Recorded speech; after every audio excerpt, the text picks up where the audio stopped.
nesse caso, criar um filho é uma coisa que você tem que inventar, né? A gente inventa, né? Porque não existe nenhum manual que diga, olha, para criar filho é isso aqui. E os manuais que existem não servem, não resolve essa questão, né? De dizer, ó, como é que você vai criar seu filho?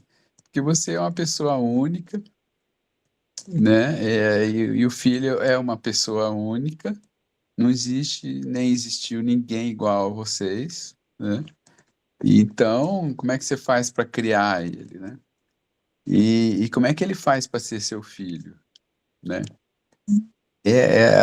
As angústias são as mesmas, né? E eu costumo dizer para os pacientes, principalmente para as mães, né, ou os pais, quando vêm, né, é uma pergunta que eu devolvo, né, para eles, né? Ela fala, poxa, como é difícil entender o meu filho, como é que eu faço para criar meu filho, né? E eu devolvo assim, né? Olha, você sabia que ele também, quando ele vai, põe a cabeça no travesseiro, muitas vezes ele tá lá, caralho, eu não tô entendendo a minha mãe. Como é que eu faço para entender minha mãe? Como é que eu faço para entender meu pai?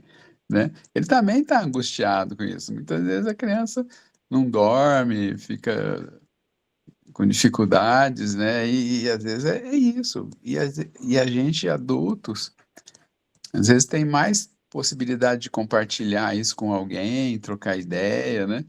Mas a criança, ela muitas vezes ela fica travada ali, né? E ela quer saber, porque às vezes ela chega e faz uma coisa achando que a mãe vai achar uma graça, a mãe vai lá e dá uma bronca. Aí ele fala, nossa, não estou entendendo nada, né? Como é que eu faço para entender minha mãe, né? Se tivesse alguém que ele pudesse falar, ô, vem cá, me ajuda aqui, como é que eu faço para entender minha mãe, né? E às vezes na prática acontece, quando, por exemplo, eu tendo crianças em terapia, né? Às vezes acontece literalmente essa questão, né? A criança, não estou conseguindo entender minha mãe, né? Mas não é o comum, né? Então, essas questões, elas estão presentes ali, né? E, independente da configuração, da formação do casal, né? Ô, Cláudia, bem-vinda. Eu não tinha visto você entrar. Seu O telefone está Rubinho desligado. também entrou agora, Rubinho. A Alessandra Bem-vinda. mandou aqui no chat, né? Não contemplam, é sem manual, realmente. É isso mesmo, é sem manual total. Uhum. Olá, Oi, Rubinho. Cláudia, vocês estão com os microfones desligados. Liguem o microfone aí para falar. Desculpa. Boa noite a todos. Boa Oi, noite. me ouvem? Sim. Sim. Gente, vocês me permitem ficar sem camisa, que aqui no Rio tá um calor. Sim, fique à vontade. Sem problema. Você Essa está é em uma casa. das coisas que eu odeio no patriarcado. No quê? Ah, No patriarcado. Só homem pode arrancar a O camisa quê? quando está com calor. não, por que não? Já pensou? Não, eu digo, por que mulher não pode? Por que mulher não pode? Eu pergunto a mesma coisa. Melhor não, né? Fique sem camisa, Rubinho. Aproveite seu privilégio. Branco. Se eu precisasse usar sutiã, eu usaria. Eu acredito em você. Se você tivesse que usar absorvente, tampão, coletor. Não fui privilegiado, assim. Então, valeu. Aproveite o privilégio. Bem-vindo. Viu? Bem-vindo. Viu? Mas eu estava pensando aqui também, né? E por que que a gente é obrigado a vestir roupa também, né? Porque às vezes tem situações em que tivemos civilizações aqui que as pessoas não punham roupa, né? Andavam sem roupa. E era normal, né? E quem é que veio aqui vestir a gente, né? Onde que vem essa história aí que tem que colocar roupa, né? Essa entre outras coisas, né? Como a gente está falando aqui, que herança é essa que a gente tem dessa herança heteronormativa aí, né? Que nos induz até a repelir, né? Outros modos de relacionamento afetivo, né? É uma coisa interessante, né? A gente pensar também, né? Porque isso tem uma herança, né? Tem vem de algum lugar isso, né? Essa repressão, né, que a gente constrói, né, contra aquele que é diferente de uma norma, né? E a própria ideia de criação de uma norma, né? É muito engraçado isso, porque a sociedade foi mudando ao longo do tempo também, né? A Oi? gente pega, às vezes, a sociedade foi mudando ao longo do tempo também, né? A gente Aham. pega, às vezes, relatos da Grécia mais antiga, que eles eram extremamente liberais. Aí depois a sociedade, aos poucos, foi crescendo essa heteronormatividade, esses costumes mais, entre aspas, cívicos, assim, que são grandes imposições de Estado. Enfim, é uma grande questão tudo isso. Vitória, desculpa. Os gregos amavam os mancebos, né? Os meninos eram muito bem-vindos sempre. As mulheres eram bem-vindas apenas na hora da reprodução. Ah, é? Eu não Os sabia. homens amavam os homens. É isso, exatamente. Sim. Então, assim, embora a Grécia não seja, né, o berço originário, né, da nossa civilização, que o nosso berço é egípcio, Uhum. os gregos, inclusive, gostavam, né, dos meninos. E todas essas orgias, né, que a gente vê nas fotos, nos filmes, eram sempre de meninos muito bem-vindos, mancebos, Uhum. jovens mancebos.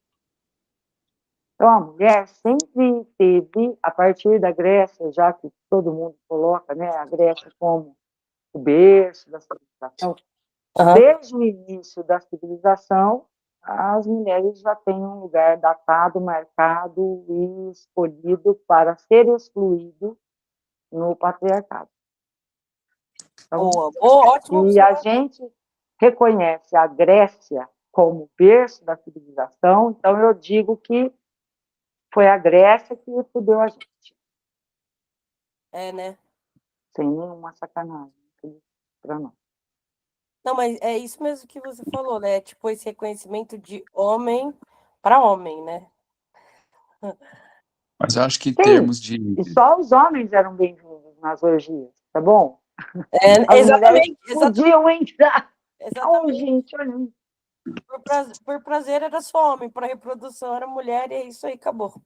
E nas orgias as mulheres podiam entrar porque elas poderiam vir a ser, talvez, a reprodutora de alguém. Uhum. E é louco ver essa.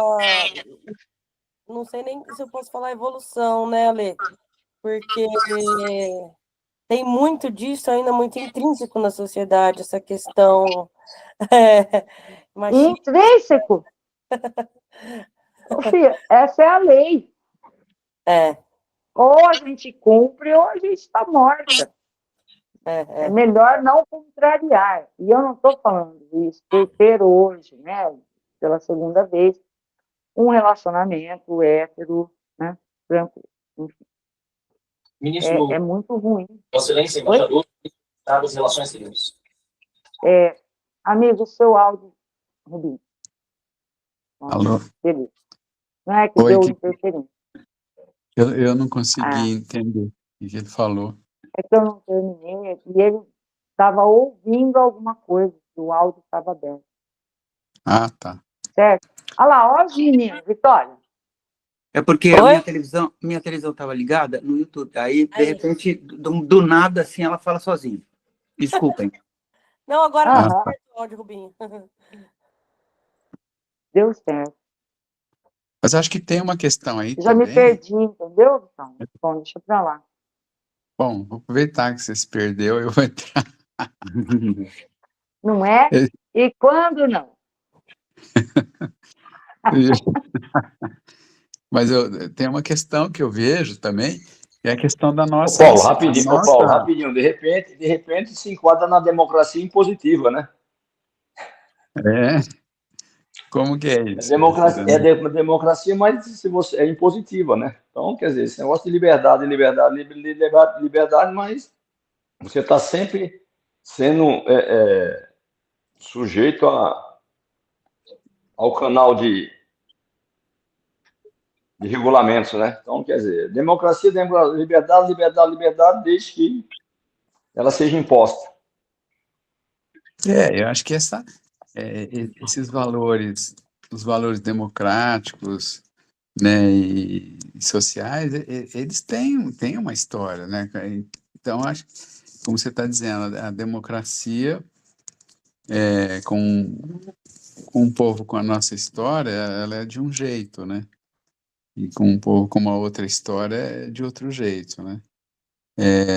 E eu até ia falar que vocês estão falando do berço de civilização, mas eu vejo assim, a nossa ancestralidade, né, do nosso território, né, que é esse território aqui da América do Sul, né, e a nossa ancestralidade, eu acho que ela vem, né, a partir, inicialmente, das civilizações indígenas, né, e como a gente estava falando, né, depois vieram os africanos, né, depois, aliás, os europeus e depois os africanos.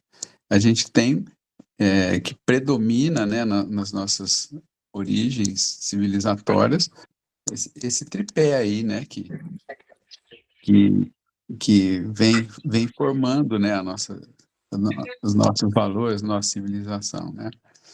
Então eu vejo que, por exemplo, quando a gente consegue ver, né, digamos assim, o que sobrou, né, do genocídio promovido pelo europeu contra os indígenas, né. Hoje, infelizmente, temos aí algumas tribos algumas aldeias, né, que conseguiram sobreviver, preservando inclusive a língua e os costumes, né?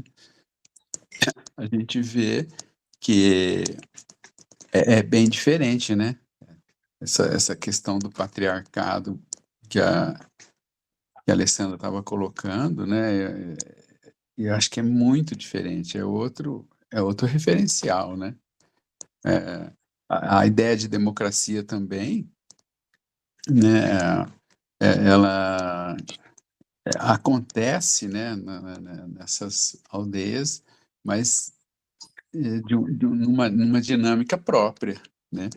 Quando a gente estuda alguns antropólogos que conviveram com os guaranis, por exemplo, como eu vi no Pierre Clastres, né, aquele antropólogo que morou mais de 20 anos com eles, né, publicou um livro chamado As Sociedades contra o Estado, né, ele traz ali, né, todo um funcionamento muito mais aperfeiçoado do que essa nossa democracia europeia, influenciado, né, pelos valores europeus, né, que não deixa de ter vantagens, claro, né, mas que tem problemas também, né, mas que olhando a conformação, né, da democracia das sociedades indígenas, ela tem um funcionamento muito melhor, né? Inclusive essa questão, né, do preconceito, dos relacionamentos afetivos, né? Tudo que eu já li até hoje, eu não vejo né? Tanta violência, tanta agressão, tanta contra relacionamentos homoafetivos nas aldeias indígenas, né? Existem relacionamentos homoafetivos, né? E são perfeitamente integrados, né? O modo de viver, né? Mas eu falei demais agora quero escutar vocês um pouco.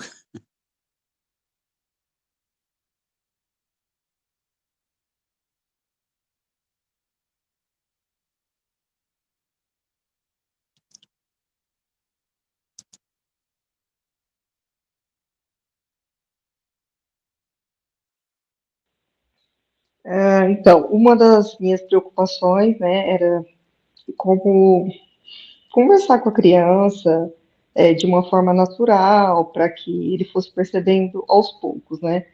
Conversei com o Dr. Paulo e ele me indicou um livro muito bom que chama A Princesa e a Costureira. Não sei se o senhor lembra dessa indicação. Lembro. E aí é um livro muito bonito, ele é ilustrado e ele conta a história de uma princesa que era de um reino, ia casar com um príncipe de outro reino, e ela foi fazer o vestido nesse outro reino com uma costureira. E ela se apaixonou pela costureira. E o pai dela, o rei, foi contra, todo mundo foi contra, né? Esse amor, né? E no final do livro elas acabam ficando juntas.